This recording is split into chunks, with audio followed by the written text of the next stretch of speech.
A word of warning, this podcast explores graphic and disturbing stories and includes some strong language. It therefore may not be suitable for our young listeners or other folks who may find it disturbing.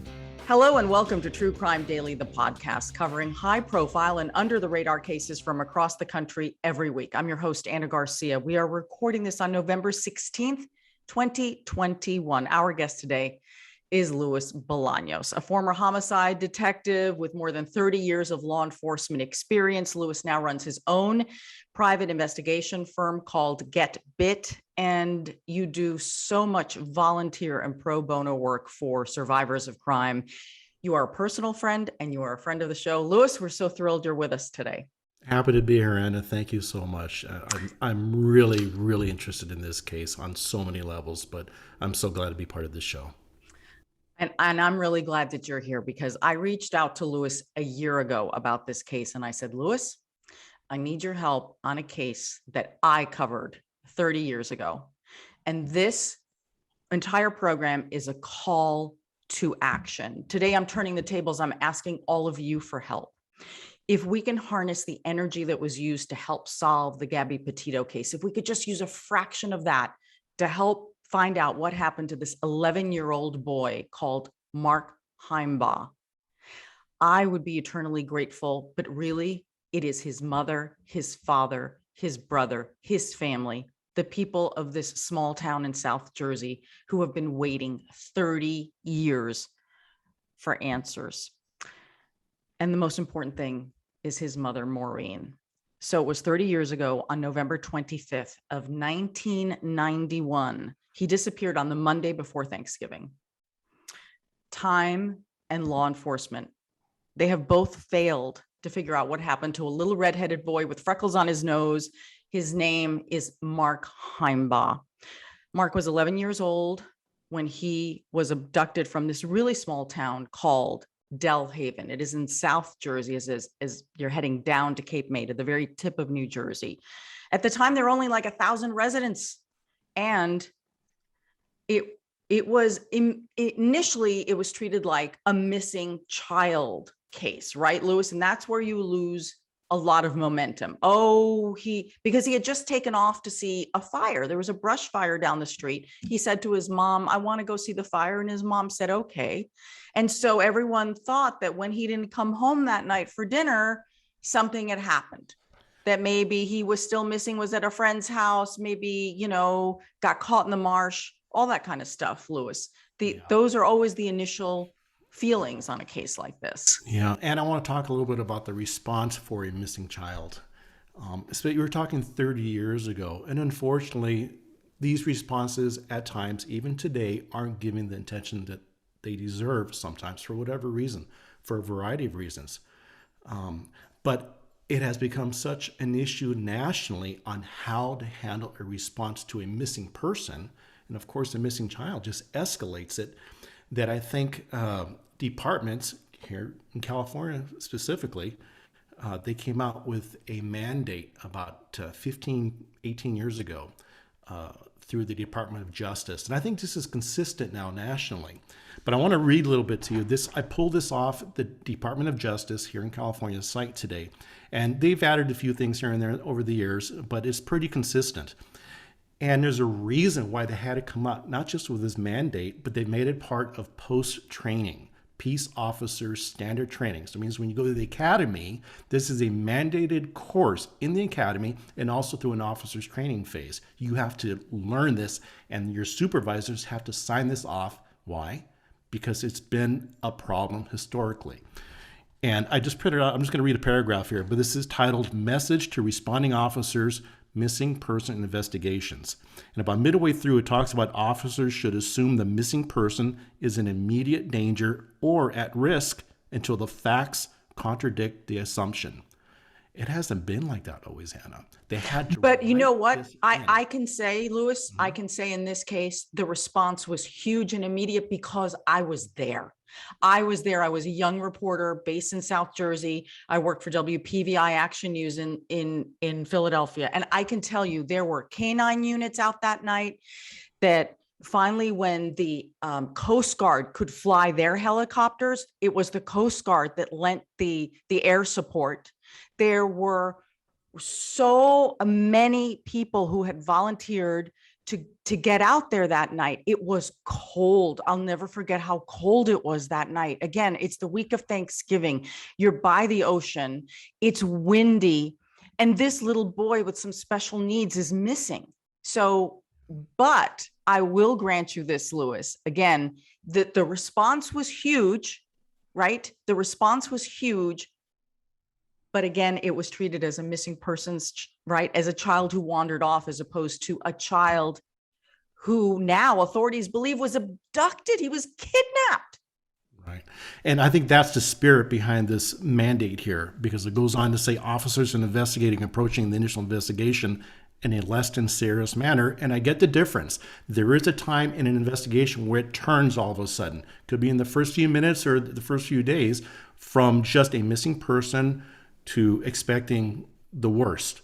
And this is indicating that mandating that you start off expecting the worst and backtrack from there. Yeah, they put a lot of resources in it, but a period of time went by where it didn't click. It just didn't click. And I can't imagine for you as an investigative reporter, Anna, how it feels 30 years later to relive this. There's so much footage on this and so much coverage on social media where you can read as to your involvement in back in the day, and how you take this with you for 30 years.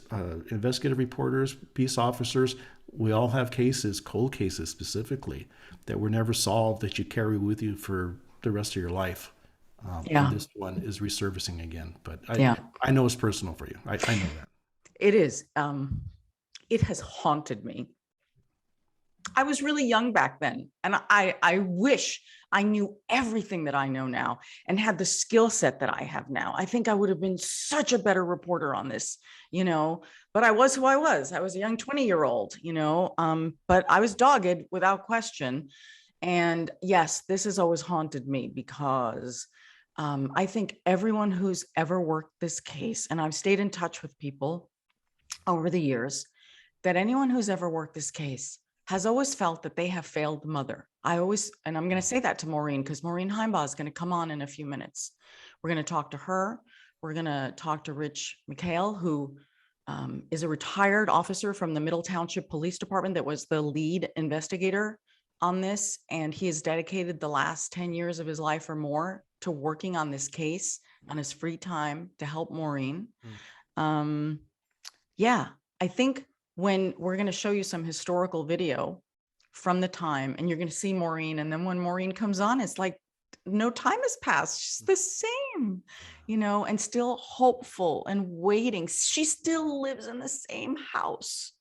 The same house. I sat on that couch and interviewed her, and she's still there, hoping someday, that Mark will come back. And now we're coming up on the 30th anniversary, which is why this is why I'm asking everyone, please help us get this story out there, remind everyone, because this is different from other cases. We don't have surveillance video. It was 30 years ago. We don't even have DNA. We're going to talk about how we're going to try and get some, but there's nothing, there's like no forensic evidence in this case. And so that's why it really needs the help of people who were there at the time, or maybe someone who heard or saw something.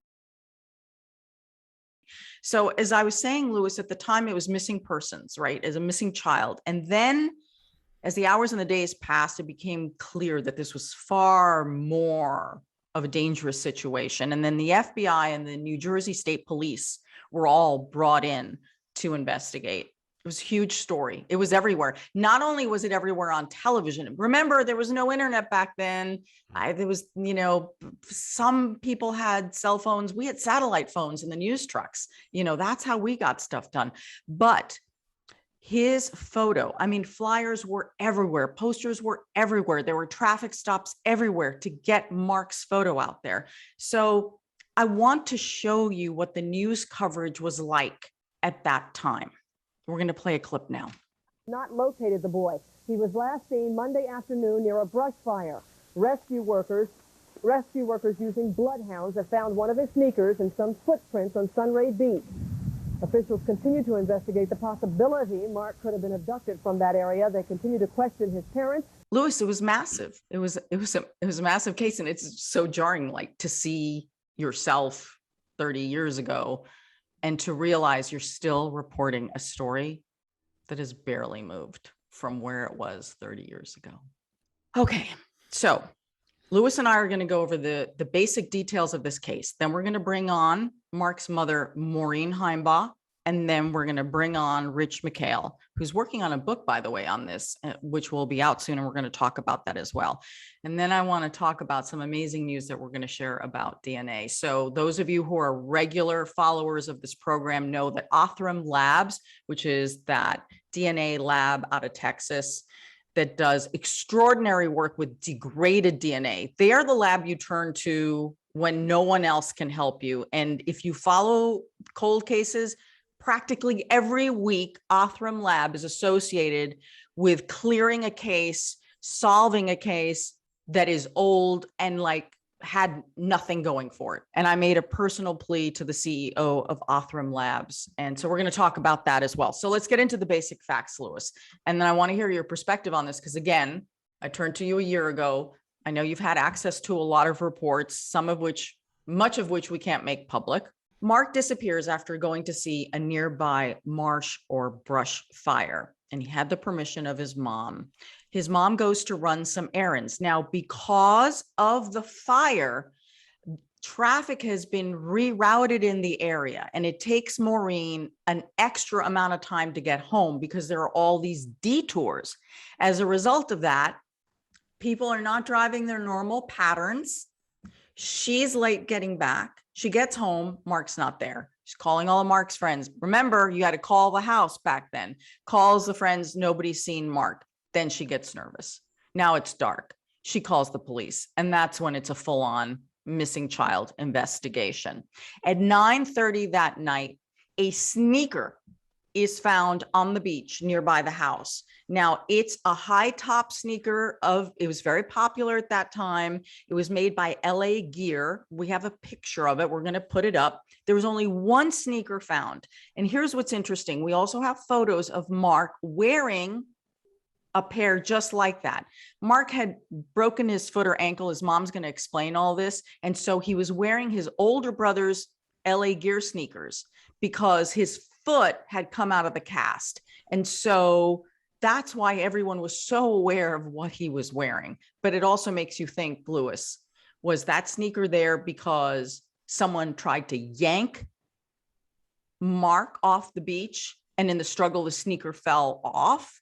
Or did he, because his foot was bothering him, take the sneaker off? Right. I'm still confused on that because a lot of stuff that I've read, and I'm going to ask Rich this, but I'm not convinced that the sneaker was the only thing found. I don't know if there were shoe impressions left from that sneaker or bare feet impressions. If there were, they would indicate a direction of travel. I don't know if that's going toward the fire or coming home, so that's still a little foggy, but I think we can answer that during this episode. Yeah, a lot of questions about that. There's controversy about the sneaker. To this day, I talked to, just so you know, we're going to have one of the detectives from the cold case unit from the Cape May prosecutor's office will be joining us later in the program also to answer some questions and tell us where they are in the case. One of the things that authorities are still questioning to this day is, was it Mark's sneaker? Maureen is convinced that it is. Frankly, I look at the photos and I'm like, yeah, hello. I think so. But and you'll see this also in the video. You even see it in my report from 30 years ago. Everyone and their brother and their mother and their sister, everybody touched that sneaker. Right. Everyone touched that sneaker. We didn't have DNA back then. Yeah, not to this level. But that sneaker wasn't just identified by Maureen, correct? Also by the older brother, Mark's older brother, Yep. Matt, who gave it to Mark as a hand-me-down. Right. Yes. So yeah, they're convinced that it is. It sure seems like it is. You have to assume it is. Okay, so now we've got that we still have that is still in custody, and we'll talk a little bit about how that ended up at the FBI and what, if anything, the FBI was able to find. Remember, DNA technology has changed significantly every few years. So, and this is that old. So now we have witness reports that are coming in. So the sneaker's been found. I'm getting you back to real time on that night. The sneaker's been found. Witness reports are coming in. And remember, no surveillance cameras in the area. So it's believed that Mark may have been seen with a little girl in a nearby park. We're going to put up a sketch of that little girl. There's a sketch that is still being used to this day, that was provided by eyewitnesses at the time. She had blonde hair, was wearing a blue jacket. She's never been identified. And here's why that's suspicious. This is a small town. Everybody knows each other. So a little blonde girl just doesn't appear out of nowhere without somebody knowing. Yeah, it's concerning on a few different levels, not just because it's a small town and you would think someone would recognize the sketch that was put out, but if it was somebody who felt comfortable enough to walk with Mark and lived in that community and knew Mark, that they would have stepped forward and said, I was the one. It's that small where that person no doubt would have had that information, or the child's parents, and yet nothing came out. And concerning was a kid from out of town, somebody he just met for the first time. And I know your suspicion has always been that she was used as a lure to get Mark closer to the abductor. Yeah. Oh my goodness. All right. Then there are sketches of two men who were seen talking to Mark around the time of the abduction. I've got a little confusion as to some of them were before and after, and we're going to get clarity on that. But we're putting these sketches up. I want you to look at the sketches, and we're going to make everything available online because we really want everyone to share this case. Help us break this case wide open. So what's interesting is that over the next 3 decades, there were several strong leads that at the time, you know, there were a lot of search warrants and interrogations, including 2 persons of interest who were known child sex abusers. Okay. So I want you to look at these sketches, because one of the sketches, surprisingly, and I never put a lot of value in sketches, but when later on in the program, when we put that sketch up against a mugshot, I want all of you to tell me what you see. Okay. I want you to tell me what you see. Okay. And I have to tell you, I'm the exact opposite. I put a ton of value in sketches. Really? Yeah. It's amazing how incredible these sketch artists are. Of course, now it's all done with computer programs. But in my experience, they've been extremely accurate. Scary how accurate they can be. But interesting. Okay. Well, you know, that'll be interesting. So we are going to bring on Mark's mother, Maureen, and Rich. But before we do that, I just want to play a little bit of an interview that I did with Maureen at the time. From his neighborhood in Cape May County, New Jersey, this afternoon, police were back out looking for clues. Anna Garcia reports. No, I heard about it. Do you know about this kid at all? Yeah, you don't know anything about him, do you? No. Come here. Police in Middle Township were stopping motorists on Bayshore Avenue this afternoon at approximately the same time and at the same place that 11-year-old Mark Himebaugh was last seen. So far, the only thing police have turned up is Mark's sneaker and some footprints on Sunray Beach. I just have that faith that God is taking care of him, you know, no matter where he is, and I just hope that they do find him. The FBI is now involved in this investigation. Middle Township police are hoping that the FBI's expertise with cases like this will help them find Mark Himebaugh. So now I want to introduce Maureen Himebaugh and Rich McHale. And as I described earlier, Maureen, I haven't seen you in a really long time. It's good to see you. I know. I didn't even recognize you. Oh my God. You still have the cute little nose like you always did. Maureen, we just played a clip from 1991 when I was in your living room interviewing you. And you said that you had faith in God, that God was going to take care of Mark no matter what. And of course, this was early on this in his disappearance. It was the week of Thanksgiving. Right.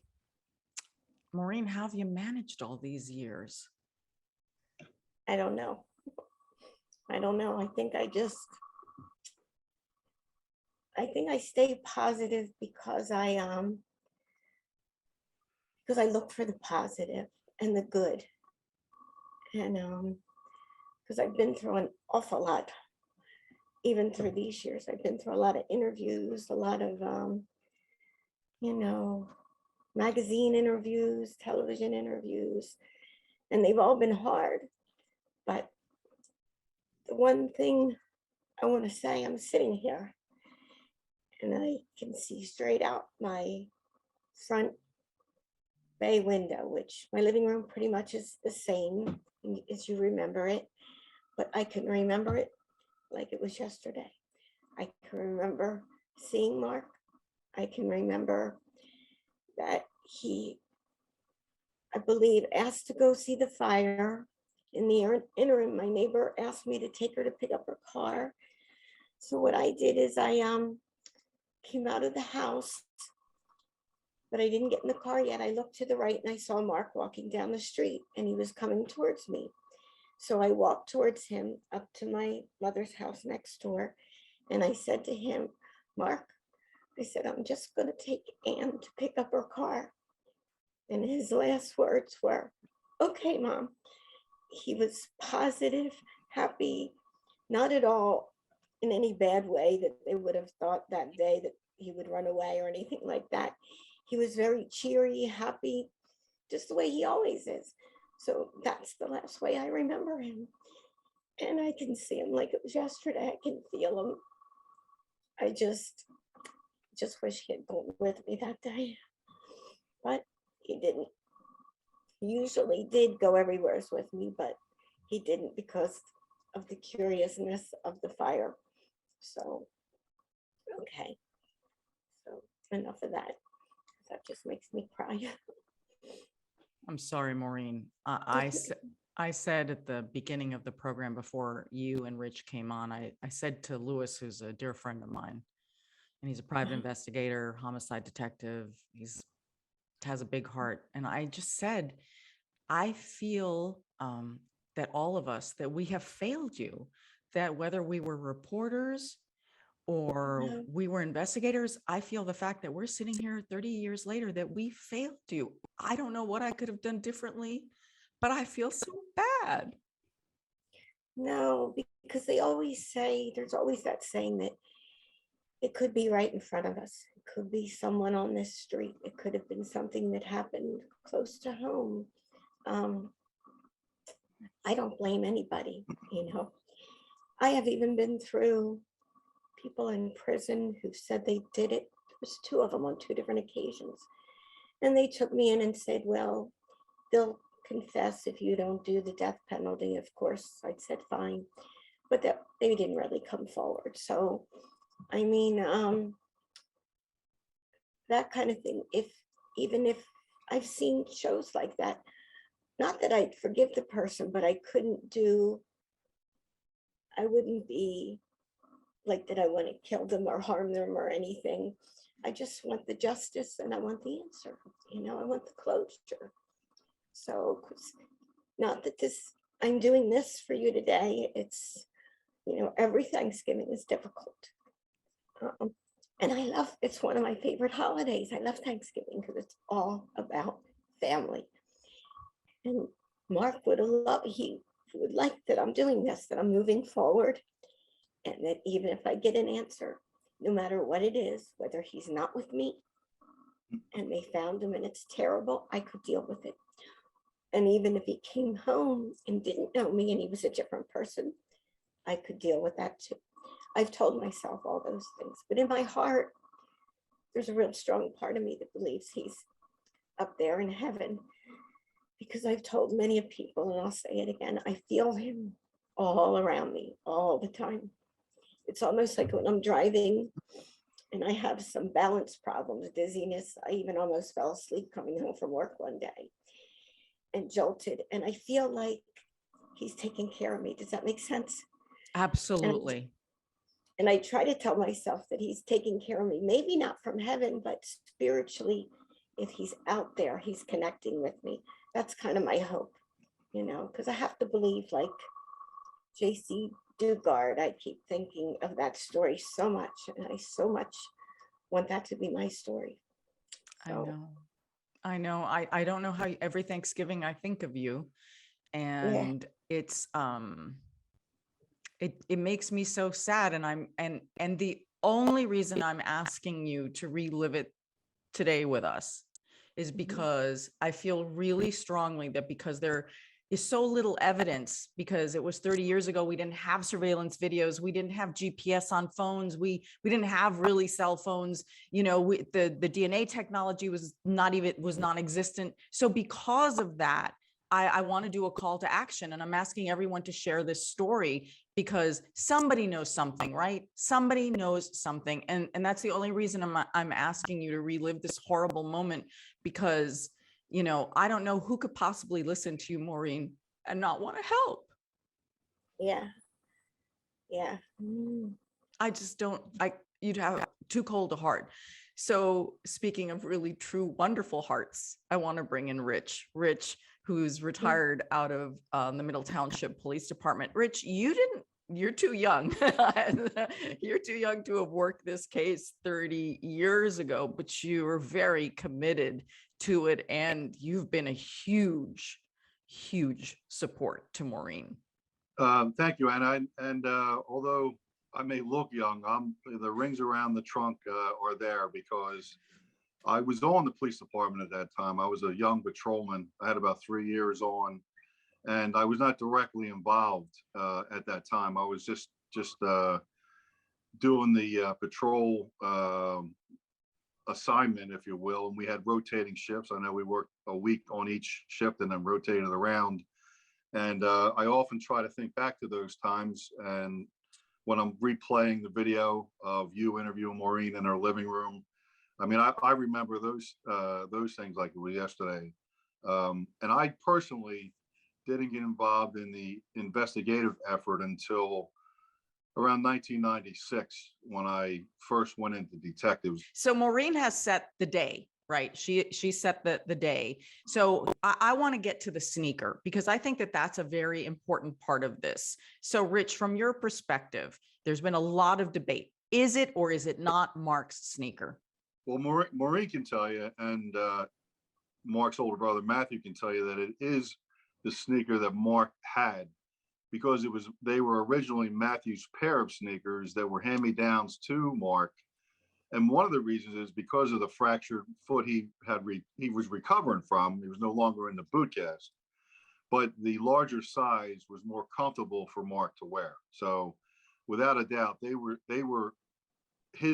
sneakers that he was wearing. They originally were Matt's, but yes, they were Mark's sneakers. Maureen, when they brought you that sneaker, what did you think? They didn't find it till late that night. And I had hope, because that was his sneaker. And so they searched for a while, but then they did stop the search that night because it got very, very late. And that upset me. But then I wasn't upset because all the volunteer firemen continued to search. All the people continued to search all night. So, of course, it was a Monday, and Thursday was Thanksgiving. So I remember those days coming up to Thanksgiving. And I do know it was his sneaker. But what happened is he had taken his good school sneakers off because he wanted to go up on the tower out back to look at the fire at first. He asked permission for that. And he was trying to see the fire. So he put older shoes on his old sneakers. And so that sneaker was found much, much later that night. And there was a lot of people on the bay earlier who didn't bring it back. So I know it was, in my heart, I know it was placed there to keep, the investigative people looking. That's my feeling. So you don't think that sneaker fell off as Mark was being abducted? You think that sneaker was placed there as a diversionary tactic? Yes, because if it had fallen off, if he was running, someone would have seen it sooner, because there were people that went up to the beach, you know? And no, there was that theory too, that he ran away from other kids, saying that he set the fire and what have you. But no, I think it was placed there because it wasn't, I don't know exactly where it was placed, because I remember them saying that they didn't mark it as a crime scene at the top, which they should have, and they didn't. They just brought it back to me to ask me, was this Mark's sneaker? And it was. And then they tried to tell me it wasn't a sneaker, and you don't tell the mother of a little boy that has sneakers that look like that it's not his sneaker. It was his sneaker. So yes, it was. I believe you, Maureen. I believe you. I really do, with all my heart, because you'll get no pushback here. The cops are still making some argument that maybe it's not. And I think we might be able to definitively get to the bottom of it. I don't know if Rich has been able to share with you, but I've been talking to Rich for the last year, preparing for this, to make as big a push as we could, so everyone could hear this story. And we reached out to Othram Labs, that's based out of Texas, and they deal with what's called degraded DNA, where they have only bits and pieces and they can't always get the full DNA of the individual. And so I put them together with the cold case folks over at the Cape May prosecutor's office, and they're all talking to each other. And we're going to have Detective Cradock come on later, but he says he's going to send the sneaker. He's in the process of talking to Othram to figure out how to get the sneaker over to them to get it tested, to definitively not only find out that because they'll be able to find Mark's DNA, but also if there's anybody else's DNA, even though we know everybody touched this sneaker. And I think that's a little bit of news, because these folks at Othram, I've seen them work miracles, Maureen. I'm not promising you one, but I got to tell you, I have twisted the arm of the CEO every time I see him. I talk to him. I'm like, you just gotta look at this case. So I'm hopeful, right? I'm hopeful. Yes. And if I could just jump in there for a second. Yeah. First of all, I'm a retired Middle Township police officer, and I don't speak for the current investigation or the prosecutor's office. I certainly don't. I don't represent them, and they wouldn't want me to either. I'm not active in the case. However, I do speak from my experiences in the case and interviewing everyone, including Maureen. And I was just replaying, in preparation for this podcast, I was just replaying an audio tape of an interview I did with Fire Chief Dave Zeiss of Green Creek Fire, and Paul Fritsch, who I believe he was his assistant at the time. And we were in the garage of the firehouse. This is in 2008. And they're recalling the night of the fire. And they remember so vividly how cold it was on that particular night, bitter cold. And now you got to remember, firemen are wearing their fallout gear, heavy coats and the neck gaiters. So they're pretty bundled up, and they were still cold. And when they came upon the sneaker, and it wasn't just the firemen, it was the police, it was the volunteers. We meaning the search people, not me specifically, but we, the police and firemen and searchers, were looking for a lost little boy, maybe fell in a sinkhole. And the firemen and the fire chief said, when they came across the sneaker, they were kind of somewhat elated, because they were thinking they were going to go a few more feet and maybe in the dunes and find Mark and get the hell off the beach, were his words. Like, they were that cold.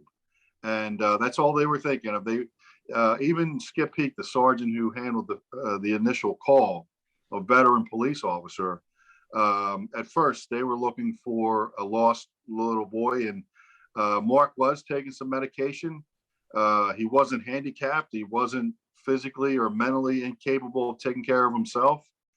Maureen will tell you, he fashioned himself as MacGyver, a MacGyver type kid.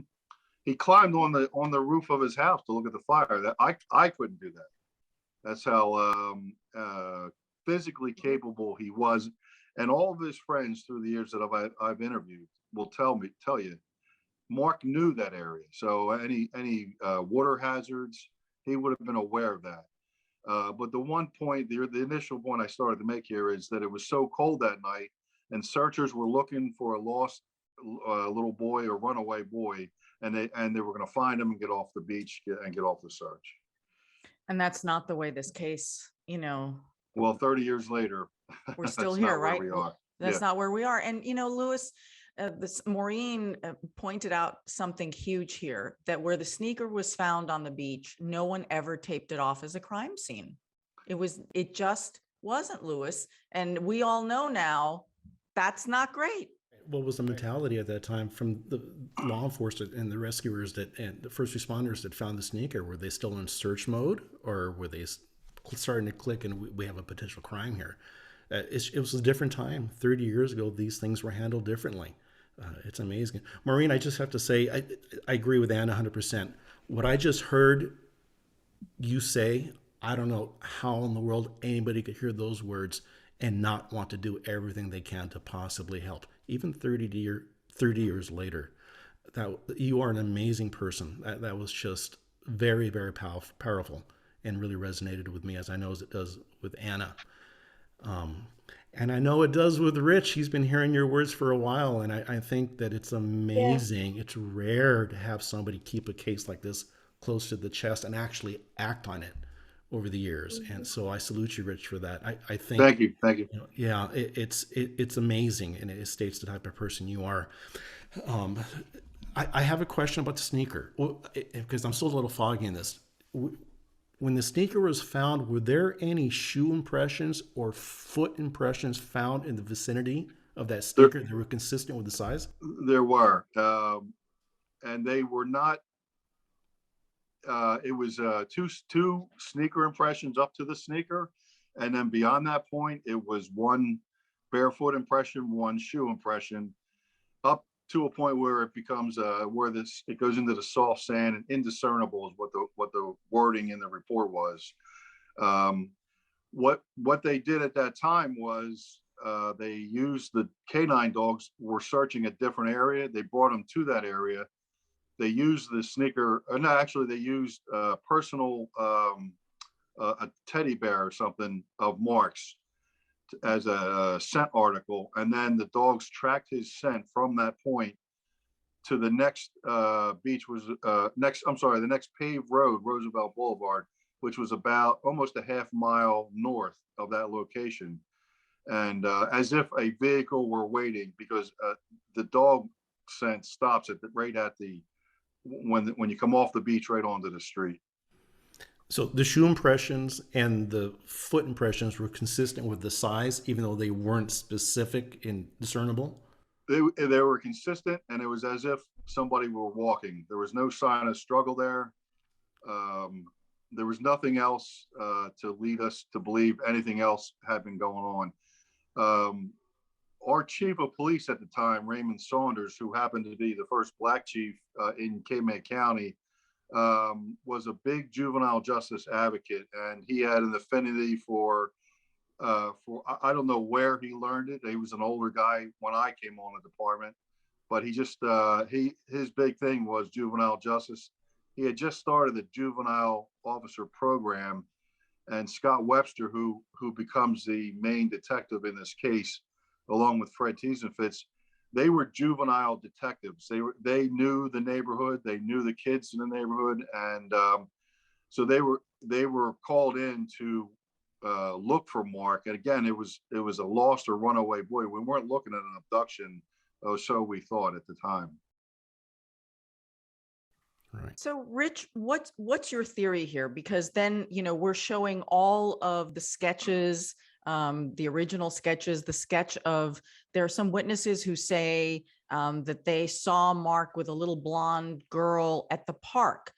We've never figured out who this blonde girl is, which I find really strange, because everybody back then knew everybody. It's not that big of an area. So, Rich, what happened? What do you think happened? Luis knows this area that I'm about to talk about, and it's something that we were not looking at the time. Again, this was a search for a lost or runaway little boy, and as a patrolman in '91, I remember distinctly getting a lot of calls of runaway kids. They had arguments with their parents.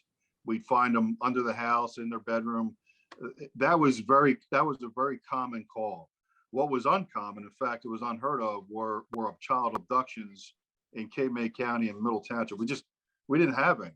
Right. So to say that we didn't handle it properly from the beginning is an understatement. And Scott Webster, the first detective on the scene, will tell you, they did everything within their power. They really have. Scott has a big heart. To this day, he feels bad for Maureen and the family and wishes that he could bring closure. Fred Tiesenfitz, I just talked to him this week. This case eats at all of us as investigators. To answer your question, there were a lot of anomalies in this case, and there was a marsh fire going on at the time. But that's, this is phragmite grass. It just doesn't ignite. It just doesn't catch fire. Somebody had to set that fire. The sneaker on the beach is strange. Mark was last seen around 4 o'clock by the park guard, walking with that little girl that you're talking about, who's never been identified. That is, I want to say, about a half a mile away from where the sneaker was. The sneaker was like in another direction from where Mark was at the park. It doesn't make sense that if he was last seen at his house, you could maybe understand that he was then chased from his house onto the beach and that location of the sneaker. That would make more sense. But the opposite direction and at the park, and where he most likely was probably abducted from, it doesn't make sense that a sneaker is later found on the beach. With regards to the girl, the further that I dug into the follow-up in this case, I wasn't an initial investigator, but the follow-up is that you have pedophiles, you have child molesters, and there's a grooming period where they lower the guard and alarm of little kids to the point where they trust them enough to talk to them or get close to them to where they can lure them into a vehicle. And the girl may have been a decoy to lure Mark into the vehicle. And the girl may not have been from this area, and it's why we've never been able to identify that girl. It is so frightening to think about that. And I'm sure it's very hard for you to hear this, Maureen. I know it's not the first time you've heard this theory, but it has to be very hard for you to hear it. But I do believe that can happen, because I've watched many crime shows and things and have seen where they've, it's the dog's missing theory, which all children now are trained not to pay attention to that. But there's also the just grabbing them and throwing them, like they did with JC Dugard right in the back seat. That quick, they can do it. And I don't think that Mark would go. He wouldn't go with just anyone, because he was very cautious, So I don't believe that he would get in a car if somebody asked him directions. He'd be cautious. So I do think he was taken. So, Maureen, and setting the scene for that, the marsh fire was created, although it wasn't a big fire, it wasn't a structure fire, created a lot of smoke. And Bayshore Road, the only road in and out of Delhaven and Lower Township, had to be shut down for about a 2-hour period. And what that did was traffic was rerouted through Mark's neighborhood to essentially make a U-turn to go north on Bayshore Road to be rerouted around the fire. And part of that, Maureen, when she said she wanted to take her neighbor to the gas station, she also was detoured, and a 5-10 minute drive now becomes a half hour, 45 minutes, where she leaves Mark in the neighborhood, drives around the detour, and then comes back. And that's when she returns to the area and he's not there. But in addition to that, all of that traffic is now flowing through the neighborhood. And the way we were able to track Mark at 4 o'clock is before that, we have credible witnesses who see him on the beach walking towards the fire. An older couple, they see him looking at the fire. They see him walking back in the direction of his house. 4 teenagers at the time are now walking from the street onto the beach to walk and go check out the fire themselves. And Mark, by this time, is coming off the beach back onto the street on Delaware Avenue. And they confirm that they all see him. He's by himself. He's in a happy-go-lucky mood. They tease him about setting the fire, even though they know that he didn't. And they just joke about it and then continue on. Mark continues in the direction of his house, and he's within a 1/10 of a mile of it. He's close to his house. And a street before his house, there is a family, a credible witness family, watching the fire from their car. They had driven over to that section. They see Mark after the teenagers see him, and literally he's around the corner from his house. Before they lose sight of him, they also see a suspect vehicle, which is a gray or silver car, and there's a girl driving and a white male subject in the passenger seat, where he's standing outside the car. He stands on the running board because now they're facing south, and he has to talk over the hood of the car. And he says something to Mark as he's walking back to his house. And there was something shady about him. The motherly instincts of the witness, the two witnesses, the family that were watching the fire, the alarms go off in their head, and they make a mental note of the vehicle and what the male person looked like. A year later, the New Jersey State Police joined this case en masse, and they reinvestigate the entire case. And one of the things they did was a sketch based off of what that family saw of that man looking over the hood of the car. And from that, that's the most credible lead as far as suspects in this case of who we think may be involved with the abduction of Mark Himebaugh. The abduction statistics are very interested in knowing that first contact point that can be confirmed or not confirmed of when the bad person sees the victim. And in this case, we believe that was that point where the male subject's talking over the hood of his car to Mark as he's walking by. Rich, there are two sketches. Is this the sketch of the guy with the short hair or the long hair? This is the one with the longer hair with the glasses. Before they came up with that sketch, some young kids, I want to say 10-year-old boys, on the opposite end of that the blockade for the fire, thought they saw suspicious subjects, and they're the sketches that you're talking about. Our investigators don't believe that they are credible suspects in this case. We can't rule them out, but what we strongly believe is that third sketch that you see with the gentleman with the glasses is most likely part of the crew that abducted Mark. Right. And that's the sketch that I said to everyone at the top of this program to take a really good look at, because we were going to talk about this sketch that you're talking about, that I asked everyone to take a look at. And Luis feels very strongly that sketches oftentimes are very helpful. We're now going to get into the discussion of some strong leads that police have followed in this case. This is a very hard part of the conversation for everyone.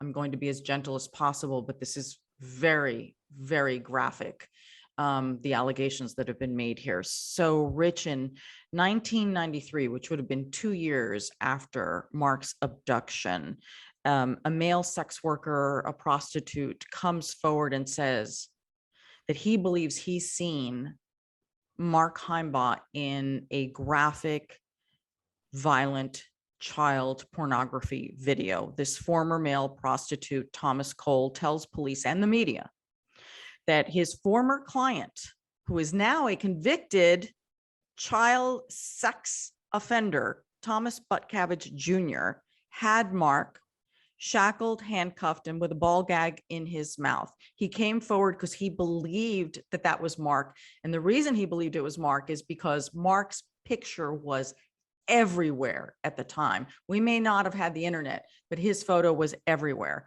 Rich, when we look at the sketch of that man hanging over the side of the car talking to Mark, and we look at the mugshot for Thomas Butkabbage. What do you see? It's almost as if the sketch artist was drawing the picture based off the mugshot. And before I go further, I want to put the caveat out there that nobody has been criminally charged in this case.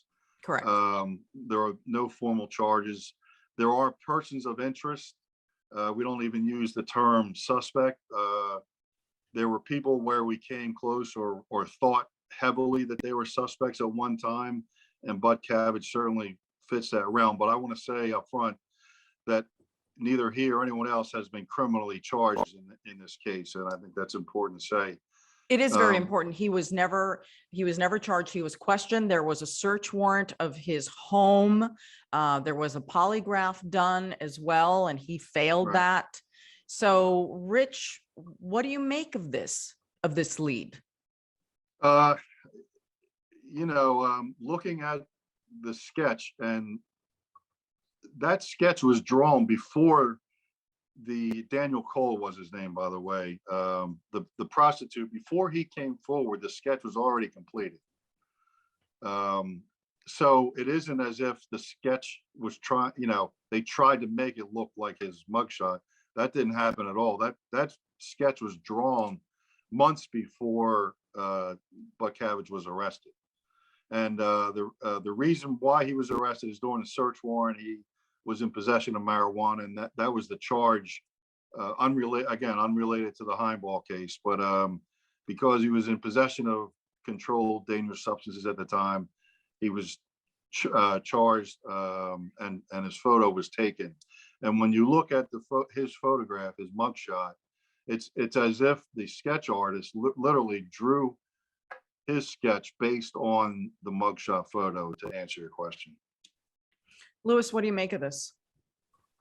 Well, you know how I feel about sketches, right? They're an amazing tool. And the fact that there is an incredible consistency between the photograph and the actual sketch, that means something to me. And 30 years ago, I don't think the term person of interest existed. Right. He was a suspect. And the sketch is a sketch of the suspect, not a person of interest. But it's just too close. I don't believe in coincidences, but it certainly points in a direction, doesn't it? It does. One of the things that I've asked over and over again about this part of it, because it got a lot of media attention, is, what would have been the motivation for the sex worker to come forward? Police have said that they've never really been able, obviously he's never been charged, Butkabbage has never been charged, so that they were never able to find anything or corroborate anything that the witness said. So what do you do with that, Rich? Well, what the investigators did, and we had some very skilled and talented people with the Philadelphia Police Department, the Delaware County District Attorney, the New Jersey State Police, Haverford Township, veteran skilled missing persons unit investigators. So, the right people were on the job, and what they tried to do, including our own Middle Township detectives, is try and place that person in the area at the time, and they just can't put Butkabbage here at that time.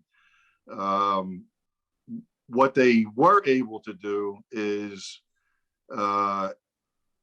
he had a lover.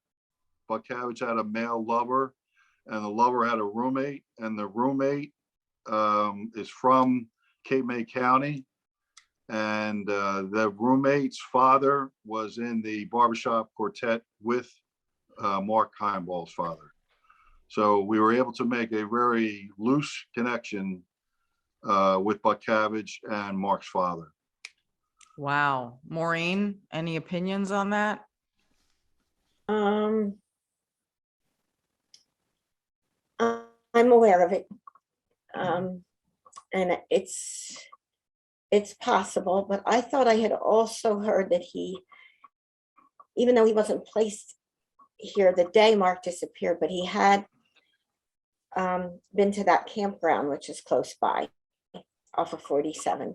And he had frequented this area. but I don't know if that's true. Like others have thought they saw him. Daniel Cole said that in his 2015 TV interview with Ted Greenberg from the news station down here, interviewed him, and that's where Maureen is getting from that. I didn't say Bud Cabbage had never been here. I said we couldn't put him in this area at that time of year. He certainly had been to the Wildwood area, over the years, as well as his companions and friends, lovers, whatever they were at the time. They were not strangers to the Cape May County area. We just can't place them here in November of 1991. Right. Rich, can I ask you on the polygraph, did he actually fail the polygraph, or did the polygrapher determine it was inconclusive? Bud Cabbage had told our Bob Hover, one of our state troopers on the case, that he fantasized about traveling up to 100 miles to find a young kid to abduct, rape, and kill. And he misunderstood the questioning at the time of the polygraph. And this is Bud Cabbage's reasoning. What I'm told is that he was thinking of the fantasy, that he didn't actually commit a crime or commit the crime of driving, which is almost 100 miles from where he lived, to Cape May County. He says that it wasn't in relation to reality and abducting Mark and raping and killing him. It was in reference to his fantasy of wanting to do that. I will say that Thomas Bud Cabbage in 1998 was unrelated to our case, investigated by the Pennsylvania State Police, arrested, charged, and convicted of multiple counts of deviant sexual behavior with 3 young male victims. And he's in prison, right? He's in prison right now. He's in prison. I believe his max date is 2035. Okay. And he is denied, as we've said, he's never been charged in Mark's disappearance, and he has denied any involvement whatsoever. He said he's made comments, offhand comments to friends through our interviews, but to the investigator, he said he did not abduct Mark. And his attorney at the time and since then has said that he says that his client had nothing to do with the abduction of Mark Himebaugh. Wow. So that one made the news. It was very, very public. And then Rich, do you recall, you must, I'm sure that you do, then in 2016, which would have been a few years later, this bizarre call that was made to the National Center for Missing and Exploited Children, where this person claimed to be the son of a witness who saw what happened to Mark, but the name and the way it was described, the caller said that the alleged witness was someone named Gilbert Patrick Murray, depending on pronunciation. Did that ever go anywhere? There were 2 calls. One was to Middle Township Police Department, and then the second one to the National Center for Missing and Exploited Kids. And that was that lead was investigated up and down. Our first call was in 2010. That's when it came into Middle Township. And I believe the second one was within a week or month of that one. So I was still on the police department at the time. I know I was part of looking into that. What Chief Lusner did from Middle Township is in 2015, we took the case down to the National Center for Missing and Exploited Kids, and they reviewed it with their analysts, their experts in behavioral science and the abduction of children. And as part of that, they renewed the investigation into that call to try and see if they can come up with anything. And we broadcasted it in the Philadelphia area again. They played the call on TV, and that's what you're referring to. And no new leads came of that. That was a revenge type thing where they said it was a witness to a retired police officer's son who said that their father ran Mark over and buried him on the side of Bayshore Road, obviously the night of his disappearance. That area has been searched by foot, by canine, by helicopter, and nothing, no earth disturbance anywhere along there has been found. On top of that, we've never found a retired police officer from any department, let alone Philadelphia, with any similar name like that. So that's an unfounded lead, to answer your question. So Rich, what's your hope here with Othram Labs and David Middleman, who's the CEO, who's, offered to see if he has anything that he can help? What, in a perfect world, and given that this sneaker has been touched so many times, what's your hope here? What do you think is the next step here? Well, against all odds, a couple things.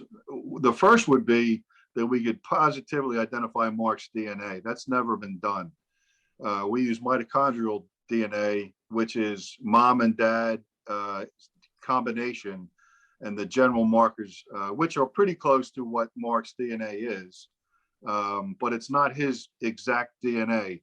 And for me, there's been victims found, all over the country in a 30-year period, where maybe the body has not been identified because we do not have Mark's complete DNA profile. So that's one goal of being able to positively identify Mark's DNA.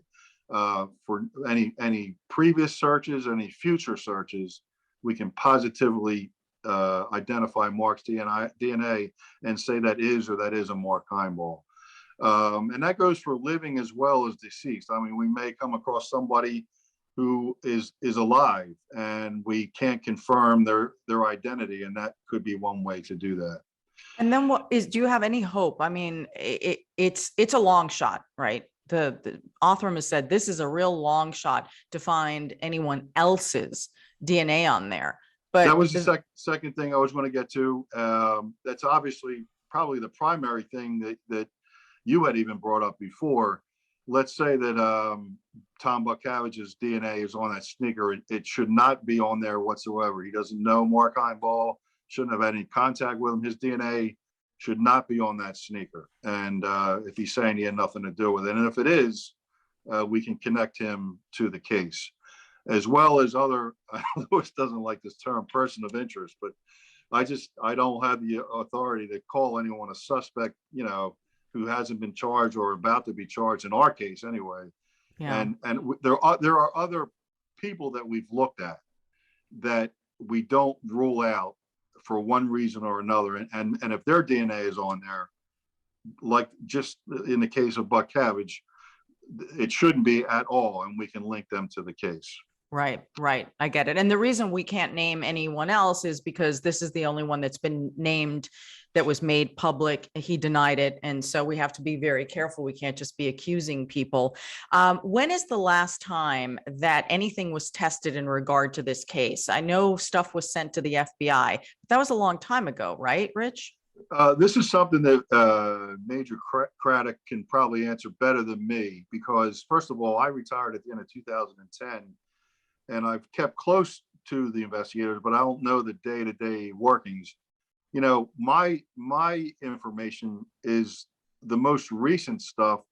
I believe 2000, and then 2007 there was another inquiry, and it's any DNA or any blood or any samples are sent to the FBI lab to compare. And again, this is where Mark's complete DNA profile would be helpful in comparing with other samples of what we have. If it can be linked to any evidence we have collected through other searches that we've done in this case, that would really, your lab being able to help us there would be tremendous.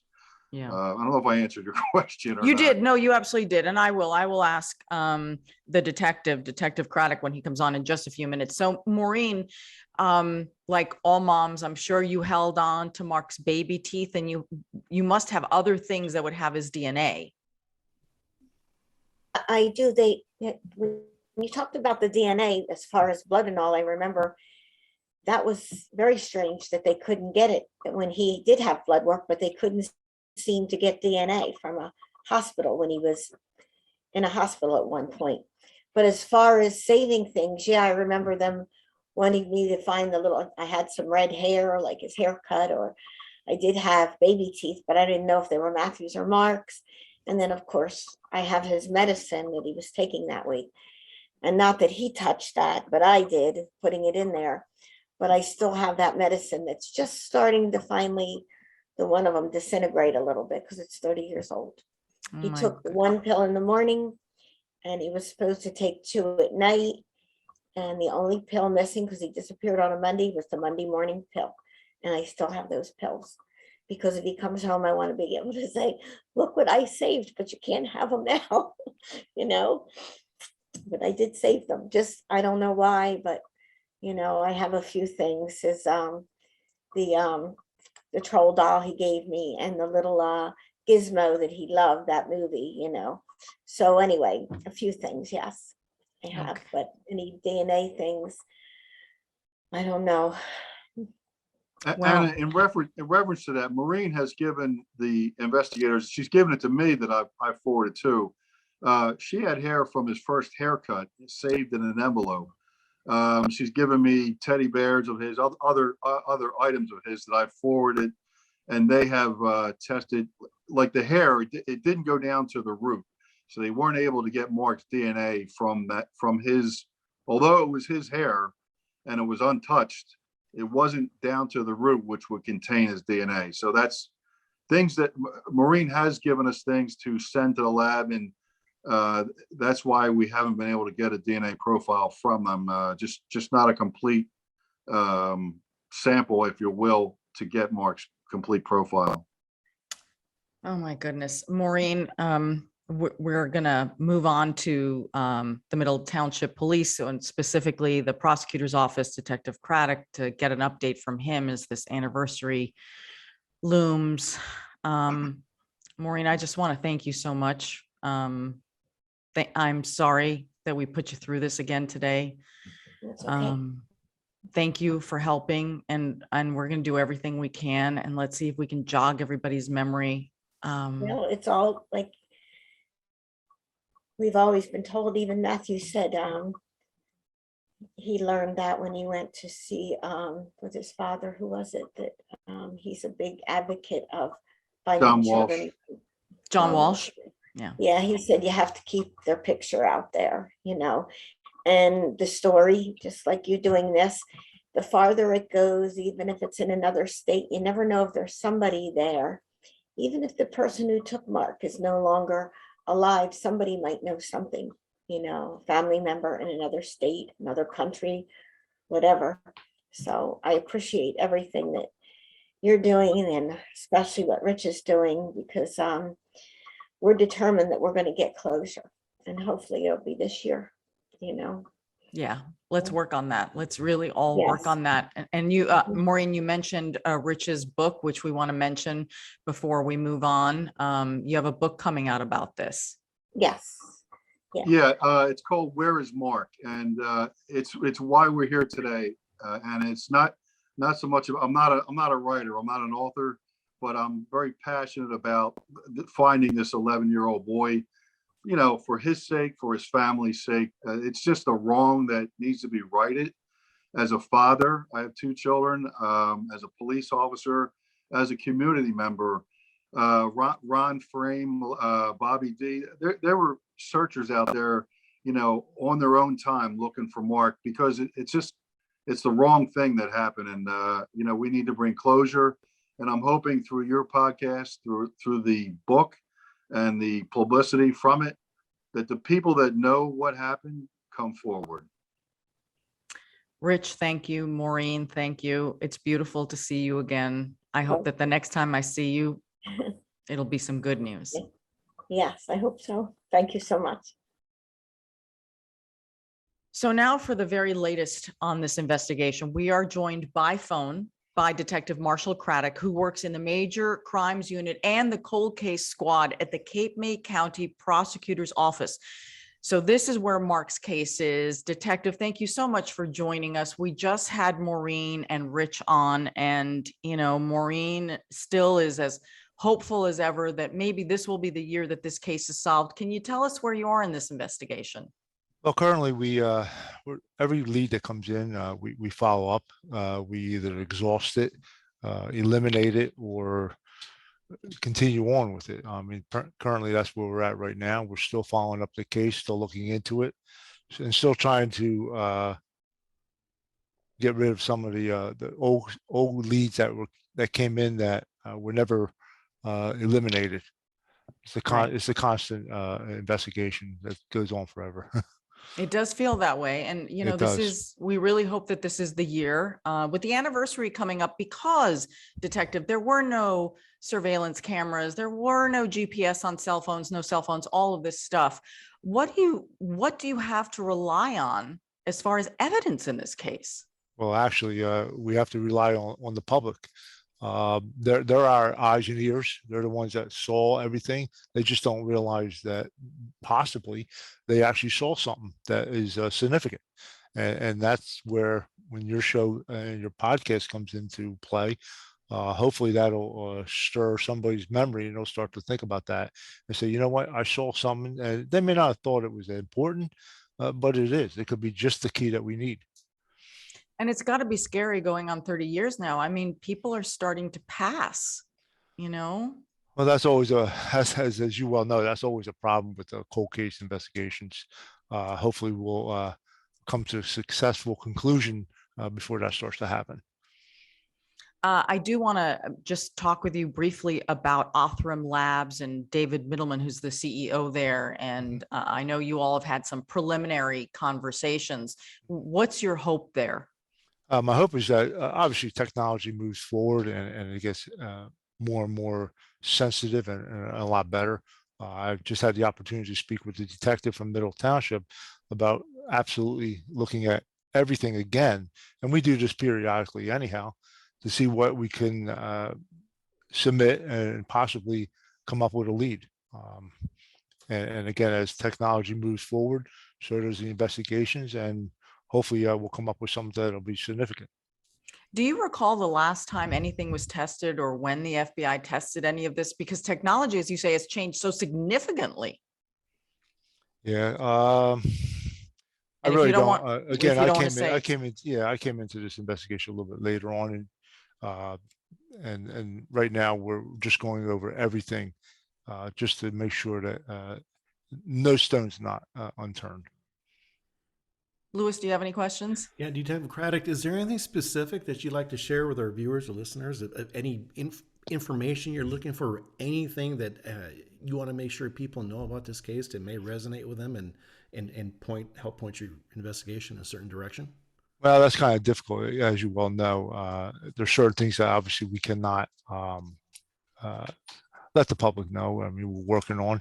However, everybody is well aware of the area and where Mark was last seen.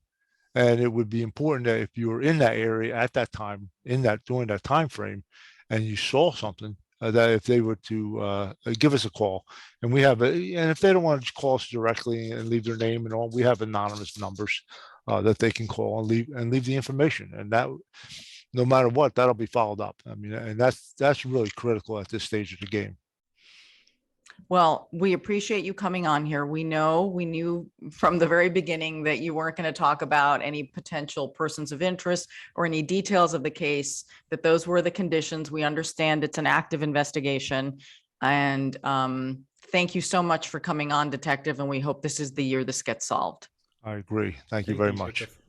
Wow, Louis, while we discuss so much, and there are volumes and volumes of leads, I still feel like we're back to where we started with like very little. Yeah. And you can hear in Maureen's voice and her descriptions of the day of what happened that day, her feelings, her emotion. Looks like she's reliving it when she's telling the story. It looks like it was yesterday for her. And I know it certainly feels that way, but the house remains untouched. She wants to have, which is very common in these situations, a place for Mark to come back to know that he's remembered, and that there's somebody there, some type of history, that he won't be erased from history. It's, you know, I'm so glad that the cold case team is looking at this, and I'm glad for the detective coming on. But it's amazing, after 30 years, they still want to keep things close to the chest that they can't put out. And there's always that struggle, which is frustrating for me. Much easier from the PI side of it, right? Very difficult if you're in law enforcement to share that stuff. But at some point, you need to cross that bridge and share what you have. Maybe not yet, right? But eventually, like you said, it's been 30 years. People are passing, memories are fading. Officers have retired, and through attrition, the investigation has been taken over who knows how many times. And usually when that happens, it goes back to the crib. They start from square one. So it's frustrating on so many levels, but unfortunately, there's many cases like this that are very, very cold. And I think, yeah, as far as I'm concerned, I said, where is it? Boom. There's just no such thing as a cold case. Only cases that need more work and people that care. And I think Mark's case has that still 30 years later. I think so. I think there are a lot of people who really do care, and we're going to try. That's why I'm going to the call to action is, I need your help. We need your help. Everyone, please share this case. The anniversary is coming up 30 years ago. People will remember. I remember so much, as does Maureen. I know exactly where her couch is in that bay window and when you walk in the door. And God bless her that she's still sitting there waiting, hoping that she's going to get some news. So we have age progression photos for you that we're sharing, and all the information and links. Here's the thing. If you have information, anything, whatever it is, you may not think it's significant, but you don't know where it falls in, right? It may be significant. Contact the FBI, the New Jersey State Police, the Middle Township Police, the Cape May County Prosecutor. You don't want to talk to the cops? Call Luis, call Rich. Get in touch with someone who you trust. Absolutely. You have something, you tell us, and we will get it to the authorities. You know, let us not give up. Let's not give up. Let's please work together on this. Thank you, Luis. Thank you so much for this. I want to thank everyone for, taking a moment and sharing this experience with us. It's been very emotional.